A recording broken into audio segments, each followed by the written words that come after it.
বন্ধুরা, আরব সাগরে 3টি যুদ্ধজাহাজকে পাঠালো ভারত। আরব সাগর থেকে পশ্চিম এশিয়ার দিকে কড়া নজর রাখবে এই জাহাজগুলি।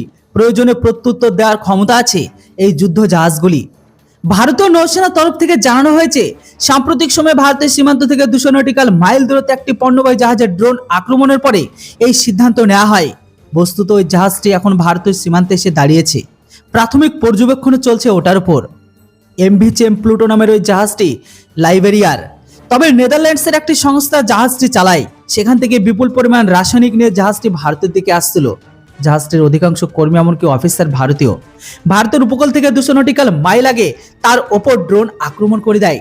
জাহাজে বেশ কিছু জায়গায় কিন্তু আগুনও ধরে গেছে, তবে দ্রুত সেই আক্রমণ নিয়ন্ত্রণে আনা হয়। তবে পেন্টাগন জানিয়েছে, ইরান এই ড্রোন আক্রমণে সরাসরি যুক্ত।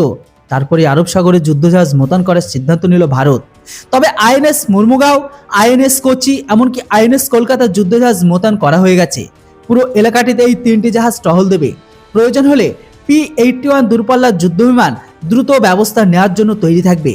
এদিকে সোমবার মুম্বাই বন্দরে পৌঁছানোর পর আক্রান্ত জাহাজটি পরীক্ষা করে দেখে ভারতীয় নৌসেনারা। 21 জন ভারতীয় অফিসার, কর্মী, এমনকি একজন ভিয়েতনামের কর্মীর সঙ্গে আলাদা আলাদা করে কথাও বলা হয়। যে জায়গায় ড্রোন এসে লেগেছিল তাও প্রাথমিকভাবে পরীক্ষা করে দেখা হবে।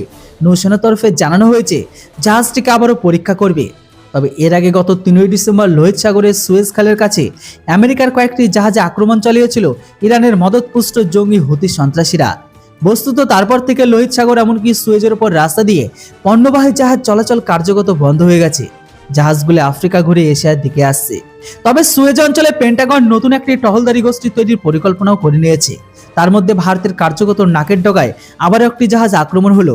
ঘটনায় কোনো প্রাণহানি না হলেও যে কোনো সময় ঘটনাটি আরো ভয়াবহ হতে পারত। ফলে নিজের সীমান্তে ভারত টহলদারি অনেক গুণ বাড়িয়ে দিল।